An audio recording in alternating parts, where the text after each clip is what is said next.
Praise Lord. देवाची स्तुती असो. आपण वचनात जाण्या अगोदर प्रार्थना करूया. पिता परमेश्वरा, प्रभू येशूच्या नावात आम्ही धन्यवाद देतो, तुझे उपकार म्हणतो. आणि आता जे काही वचन घेण्यात येईल प्रभू, या वचनाद्वारे आम्हाला प्रत्येकाला स्पर्श कर, आशीर्वादित कर. पवित्र आत्मा मला सहाय्य कर. मुख माझे असू दे, शब्द तुझे असू दे. आणि पवित्र आत्मा या वचनाद्वारे प्रत्येक व्यक्ती आशीर्वादित होऊ दे. प्रभू येशूच्या नावात प्रार्थना करते, आमेन. Praise Lord. धन्यवाद प्रभू. आज खरोखर आज 40 दिवसाची सुरुवात होत आहे. आज आपण 40 दिवसाच्या उपास प्रार्थनेमध्ये जात आहोत आणि आजचा पहिला दिवस आहे. आणि आज आपण राखीचा बुधवार म्हणून पाहणार आहोत. तर वचनात बघणार आहोत की राखीचं महत्व काय आहे. तर ह्या 40 दिवसाच्या उपवासामध्ये आपण एकच उद्देश ठेवूया की जास्तीत जास्त देवाच्या उपस्थितीमध्ये येऊया. उपवास म्हणजे देवाच्या उपस्थितीमध्ये वास करणं आहे. Praise Lord. तर माझा विश्वास आहे की अनेक लोक उपवासामध्ये आहेत आणि विश्वास आहे की या उपवास प्रार्थनेमध्ये देव तुम्हाला उपस्थितीमध्ये घेऊन जाईल. देवाच्या जवळ तुम्ही याल आणि देव तुम्हाला आशीर्वादित करेल. तुमच्या सर्व इच्छा देव पूर्ण करेल. Praise Lord. तर बायबलमध्ये दिलेलं आहे की जसं आज बुधवार आहे आणि आज राखीचं बुधवार आपण पाहत आहोत. तर ही राख का आहे? बायबलमध्ये राखेला काय महत्व आहे? राख कशाची आहे? आणि या वचनामध्ये आपण बघणार आहोत. तर बायबलमध्ये दिलेलं आहे की राख ही जी लोक अशुद्ध आहेत, जी विटाळलेले आहेत, त्यांना त्यांच्या शुद्धीकरणासाठी ही राख उपयोगात आणली जात होती.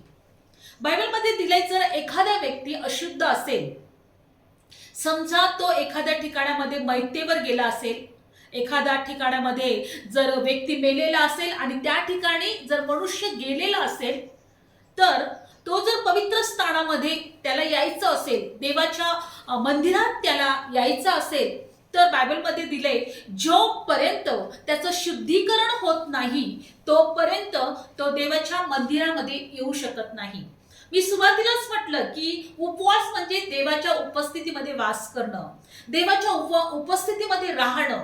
आणि हाच उद्देश आपण धरून आपण 40 दिवसाच्या उपवासामध्ये जात आहोत.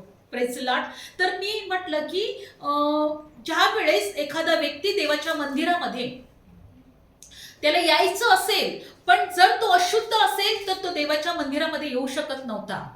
जर तो मैतेच्या द्वारे अशुद्ध झाला असेल किंवा एखादी बाई बाळंतीण झाली असेल, तर त्यावेळेस तो जर अशुद्ध झाला असेल, तर अशा वेळेस बायबलमध्ये दिलेला आहे की तो मंदिरात येऊ शकत नव्हता.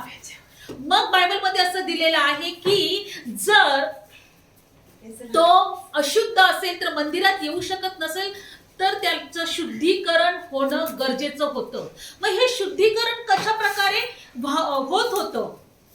पूर्वीच्या बायबलमध्ये दिले की मंदिरामध्ये मनुष्य येण्यासाठी त्याचं शुद्धीकरण होणं गरजेचं होतं. मग शुद्धीकरण करण्यासाठी काय करावं लागत होतं? आणि आज आपण बघणार आहोत की पूर्वीच्या काळामध्ये शुद्धीकरण होण्यासाठी काय करावं लागत होतं. आणि आता प्रभू येशू ख्रिस्त या जगामध्ये येऊन गेल्यानंतर आपण बघणार आहोत की आपण कशा प्रकारे आपलं शुद्धीकरण झालेलं आहे, आपण पवित्र ठरलेलो आहोत. तर आपण वचनात बघणार आहोत राखेचा उपयोग काय होता. Praise Lord. गणना 19 अध्यायामध्ये आपण बघणार आहोत. गणना 19 अध्यायामध्ये या ठिकाणी बायबलमध्ये दिलेलं आहे की परमेश्वराने मोशेच्या द्वारे लेवी वंशाला मंदिरामध्ये देवाची सेवा करण्यासाठी निवडलेलं होतं. Praise Lord. गणना 19 अध्याय आणि 19 वचन आणि पहिला अध्यायामध्ये आपण पाहूया. परमेश्वर मोशेशी आणि अरोनशी बोलला. तो म्हणाला, जो विधी परमेश्वराने आज्ञा करून सांगितला त्याचा नियम हाच आहे. इस्रायलाच्या संतानाशी बोल. त्यांना सांग की त्यांनी तांबड्या रंगाची निर्दोष कालवड, जिला काही खोड, जिच्यावर जू घातले नाही, अशी तुझ्याकडे आणावी.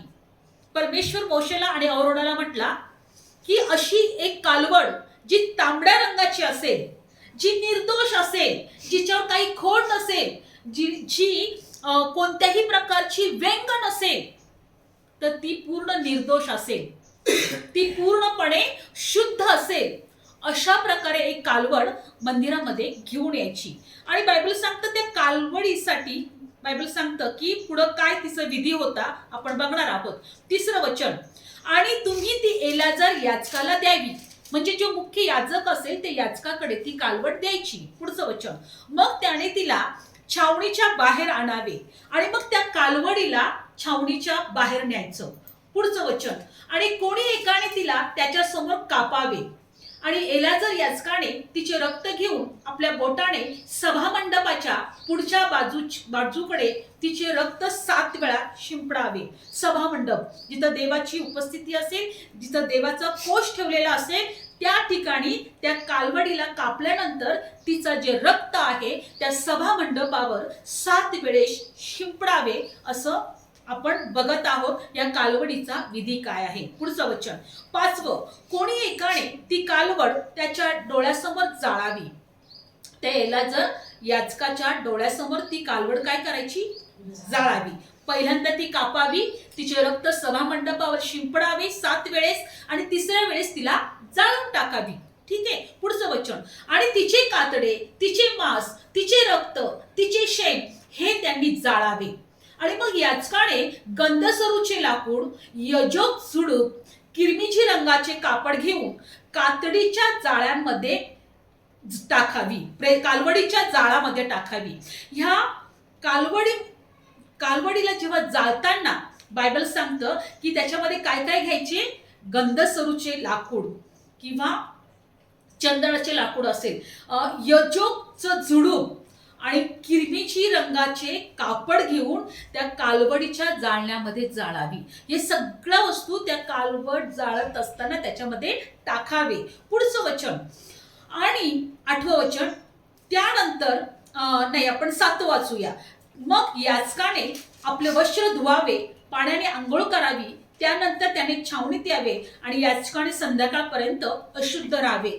ज्या याजकाने ही कालवड जाळलेली आहे त्यांनी संध्याकाळपर्यंत आंघोळ करावी, आपले कपडे धुवावे आणि संध्याकाळपर्यंत अशुद्ध असं राहावे असं बायबलमध्ये दिलंय. पुढचं 8वं वचन, आणि ज्याने ती कालवड जाळली त्याने आपले वस्त्र पाण्याने धुवावे आणि पाण्याने आंघोळ करावी आणि संध्याकाळपर्यंत अशुद्ध राहावे. 9वं वचन, शुद्ध असलेल्या माणसाने कालवडीची राख गोळा करून छावणीच्या बाहेर शुद्ध ठिकाणी ठेवावी. आणि जो शुद्ध असेल, लक्षपूर्वक ऐका, एकाने जाळावी, त्याने अशुद्ध संध्याकाळपर्यंत राहावे. दुसऱ्याने जो शुद्ध असेल त्याने ती कालवडीची राख जी घ्यायची आणि बायबलमध्ये दिलेलं आहे का ती कालवडीची राख गोळा करून छावणीच्या बाहेर जे शुद्ध ठिकाण आहे त्या ठिकाणी ठेवावी. पुढचं वचन, आणि ती इस्रायलच्या संतानाच्या मंडळी करता अशुद्धी दूर करण्याच्या पाण्यासाठी राखून ठेवावी आणि ती पापार्पण अशी आहे. बघा कशा प्रकारे त्या कालवडीला जी शुद्ध असेल, निर्दोष असेल, जिच्यावर कसला डाग नसेल ती कालवड घ्यायची आणि बायबल सांगतं तिला कापायचं, तिचं रक्त 7 वेळेस सभामंडपावर शिंपडायचं, तिला जाळायचं. तिला जाळत असताना गंधसरूचं लाकूड, यजोगचं लाकूड, किरमिजी रंगाचे कापड हे सगळं त्याच्या जाळण्यामध्ये टाकायचं. तिला जाळून झाल्यावर एक व्यक्ती जो एक याजक होता त्याने दिवसभर तिला जाळल्यामुळे शुद्ध अशुद्ध म्हणून स्वतःला बाजूला ठेवायचं. जो व्यक्ती शुद्ध असेल त्यांनी ते राख गोळा करायची आणि ती राख जी आहे ते शुद्ध ठिकाणी, पवित्र ठिकाणी ती राख जी आहे ती गोळा करून ठेवायची. आणि बायबलमध्ये दिलेले आहे की त्यानंतर त्या राखेचा काय उपयोग आहे. 10वं वचन, आणि मग कालवडीची राख गोळा करतो त्यांनी आपले वस्त्र धुवावे, संध्याकाळपर्यंत अशुद्ध राहावे आणि इस्रायलच्या संतानासाठी त्याच्यामध्ये उपरी म्हणून राहण्यासाठी सर्व काळचा नियम आहे. 11वं वचन, कोणत्या तरी मनुष्याच्या प्रेताला कोणी शिवले. आता बघा ही कालवडीची जी राख आहे ती कशासाठी उपयोगात येत होती. जो कोणी मनुष्याच्या प्रेताला कोणी जर शिवलं, लक्षपूर्वक ऐका, कोणी मनुष्याच्या वस्त्राला शिवलं त्यांनी 7 दिवस अशुद्ध राहायचे. किती दिवस? 7 दिवस अशुद्ध राहायचे आणि त्यांनी 3ऱ्या दिवशी ती राख घेऊन आपल्याला शुद्ध करावे. कितव्या दिवशी? म्हणजे 7 दिवस त्याने कुठंही जायचं नाही, मंदिरात जायचं नाही, कोणामध्ये मिक्स व्हायचं नाही, एक अशुद्ध विटाळ म्हणून अशुद्ध आहे म्हणून. जसं आपण 1.25 महिना किंवा 40 दिवस आज आपण पाळतो, लोक काही ठिकाणी की 1.25 महिना मला काहीतरी मांस खायचं नाही, नाही का, आपण पाळतो ना. किंवा आपण कुठं ससा लग्नात जात नाही. 1.25 महिना आपण काय करतो, दुःख करतो. तसं बायबल सांगत आहे की हा जो मनुष्य आहे याने 7 दिवस आपल्याला अशुद्ध म्हणून कुठेही कोणासमोर जायचं नाही, मंदिरात सुद्धा जायचं नाही. 7व्या दिवसानंतर 3ऱ्या दिवशी त्याने काय करायचं बघा, आणि मग 3ऱ्या दिवशी ती राख घेऊन आपल्याला शुद्ध करावे. मग 7व्या दिवशी तो शुद्ध होईल. पण जर तो 3ऱ्या दिवशी आपल्याला शुद्ध करणार नाही तर 7व्या दिवशी शुद्ध होणार नाही. तो 3ऱ्या दिवशी काय करायचं, त्यांनी स्वतःला शुद्ध करायचं. आणि जर शुद्ध तो कशा प्रकारे तो शुद्ध होईल आपण बघणार आहोत. पण जर तो शुद्ध होणार नाही तर 7व्या दिवशी पण तो शुद्ध होणार नाही. 13 वचन, जो कोणी मेलेल्या माणसाला म्हणजे मेलेल्या माणसाच्या शरीराला शिवतो आणि आपणा शुद्ध करत नाही तो परमेश्वरच्या मंडपाला विटाळवितो आणि तो जीव इस्रायलातून छेदला जावा.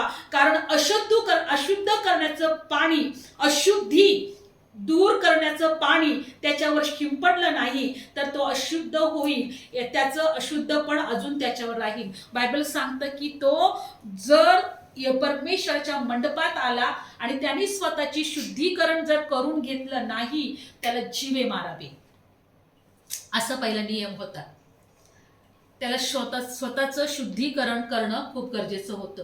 कारण बायबल सांगतं की ते अशुद्ध दूर करण्याचं जे पाणी आहे, कारण की ती जी कालवडीची राख आहे ती पाण्यामध्ये टाकली जायची आणि ते जे पाणी आहे ते ह्या अशुद्ध प्रेताला शिवलेल्या मनुष्याला याच्यावर शिंपडण्यात येत होतं, तरच तो परमेश्वरच्या मंदिरामध्ये जाऊ शकत होता.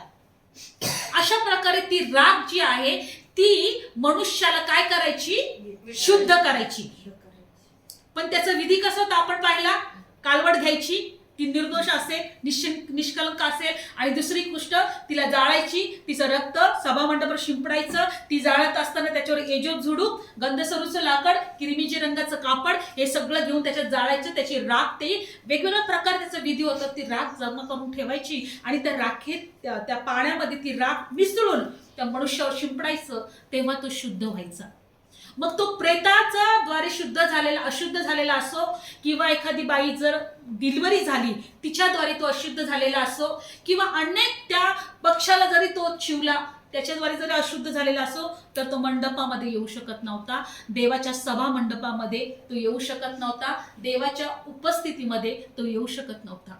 जर आपण आज 40 दिवसामध्ये उपासामध्ये आहोत, जर आपल्याला आज देवाच्या उपस्थितीमध्ये जायचं आहे तर आज आपण कशा प्रकारे प्रभू येशू ख्रिस्ताने आम्हाला शुद्ध केलेलं आहे ते आम्ही बघणार आहोत.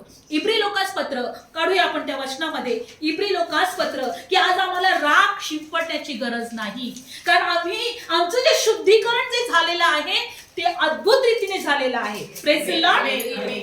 इब्री लोकास पत्र या अध्यायामध्ये आपण बघणार आहोत. इब्री लोकास पत्र आपण जाऊ या वचनामध्ये. या वचनात आपण बघणार आहोत 9वा अध्याय. इब्री लोकास पत्र आपण 9वा अध्याय बघूया.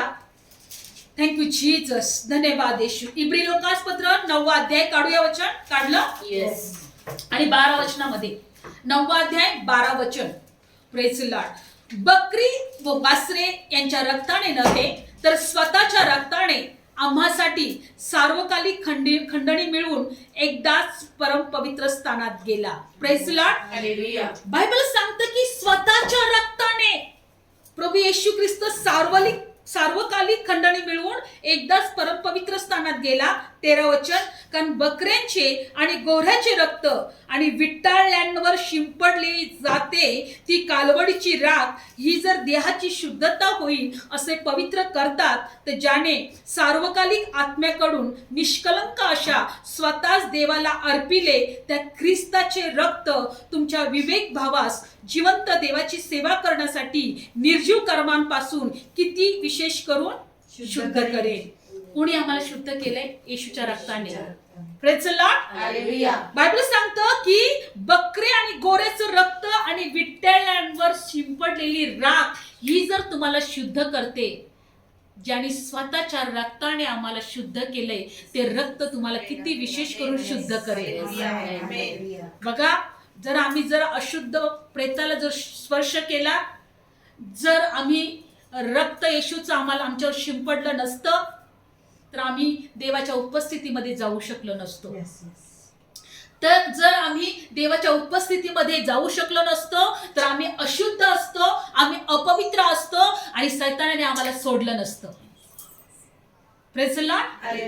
कारण बायबल काय सांगत आहे की तो सैतान जो आहे, दुष्ट आत्मा जो आहे, तो काय करतो, अशुद्ध लोकांना काय करतो, त्यांच्यावर जीव घेण्याचा तो प्रयत्न करतो. Praise the Lord. दुष्ट आत्मे काय करतात, अशुद्ध लोकांचे जीव घेण्याचा, कारण तो अशुद्धच आत्मा आहे.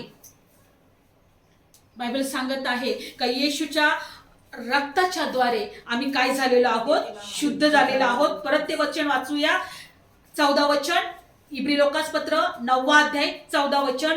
तर ज्याने सार्वकालिक आत्म्याकडून निष्कलंक अशा स्वतःच देवाला अर्पिले, त्या ख्रिस्ताचे रक्त तुमच्या विवेक भावास जिवंत देवाची सेवा करण्यासाठी निर्जीव कर्मापासून किती विशेष करून शुद्ध करेल. येशूचं रक्ताने आम्हाला शुद्ध केलेलं आहे.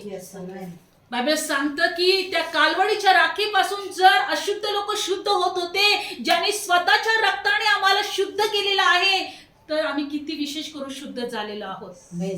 Praise the Lord. म्हणून बायबल सांगतं की आम्हाला त्याच्या रक्ताच्या द्वारे परम पवित्र स्थानात जाण्याचं काय मिळालेलं आहे, अधिकार मिळालेला आहे. इब्री लोकासपत्र 10 अध्यायामध्ये आपण काढूया वचन. इब्री लोकासपत्र 10 अध्याय 19 वचन. या वस्तू भावांनो, येशूच्या रक्ताच्या द्वारे आपल्याला परम पवित्र स्थानात जाण्याचं धैर्य आहे. कुठं जाण्याचं धैर्य आहे, पवित्र स्थानात. हालेलुया. बघा, त्या सभा मंडपामध्ये जर मनुष्य अशुद्ध असेल त्याला जाण्याची परवानगी नव्हती, पण आम्हाला येशूच्या रक्ताने परम पवित्र स्थानात घेऊन गेलेला आहे. किती मोठी गोष्ट केलेली आहे प्रभू येशूने. आम्ही देवाच्या उपस्थितीत जाऊ शकत नव्हतो, आम्ही देवाच्या जीवनामध्ये जाऊ शकत नव्हतो, पण आज काय झालेलं आहे, आम्ही देवाच्या उपस्थितीमध्ये देवाने आम्हाला घेऊन डायरेक्ट परम पवित्र स्थानात पाठवलेलं आहे. कुठे पाठवलेलं आहे, आणि म्हणून आम्ही देवाची लेकरं आहोत, आणि म्हणून आम्ही जगाचे प्रकाश आहोत, आणि म्हणून आम्ही देवाच्या राज्याचे वारसदार आहोत. विश्वास ठेवा, आज आम्हाला येशूच्या रक्ताच्या द्वारे आम्ही शुद्ध आहोत. आम्ही सभा मंडपामध्ये जाऊ शकतो, आम्ही मंदिरात नाही तर स्वर्गातल्या परम पवित्र स्थानातल्या मंदिरात आम्ही गेलेलो आहोत येशूच्या रक्ताने. Praise the Lord. म्हणून आमच्यामध्ये जीवन आहे. किती मोठी गोष्ट आहे.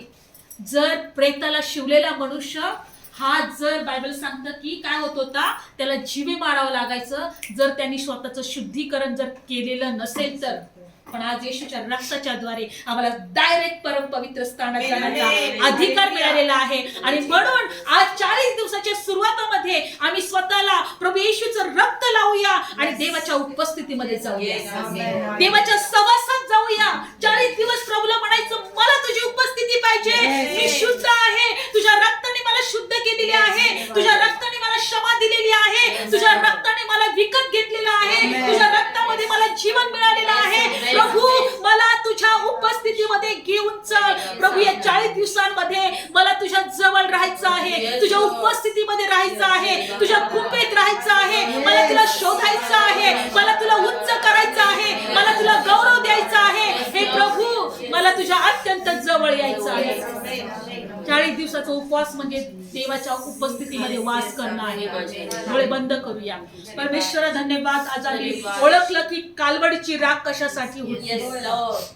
देवा, आज या 40 दिवसाच्या उपवासाची सुरुवात करत असताना आम्हाला तुझ्या चरणाजवळ घे, आम्हाला तुझ्या उपस्थितीमध्ये ठेव. देवाच्या उपस्थितीमध्ये आम्हाला राहण्यासाठी हे पवित्र आत्मा तू कृपा पुरव. धन्यवाद येशू, धन्यवाद येशू. हालेलुया. धन्यवाद येशू. तुझी स्तुती असो, तुझी आराधना असो. Thank you Jesus, thank you Jesus. Hallelujah. धन्यवाद येशू. तुझे उपकार मानतो, तुझी स्तुती करतो, तुझी आराधना करतो. Hallelujah. Thank you Jesus, thank you Jesus. धन्यवाद धन्यवाद धन्यवाद धन्यवाद. सर्व स्तुती, सर्व महिमा, सर्व प्रशंसा, सर्व महत्व, सर्व गौरव तुला देतो. आज आम्हाला प्रत्येकाला कळाले प्रभू, तुझ्या रक्ताने आम्ही शुद्ध झालो, परम पवित्र स्थानात येण्याचा अधिकार मिळाला. आणि प्रभू आज आम्ही प्रार्थना करतो, या वचनाद्वारे प्रत्येकाला आशीर्वादित कर. प्रभू येशूच्या नावात प्रार्थना करते. आमेन. Thank you Jesus. धन्यवाद येशू.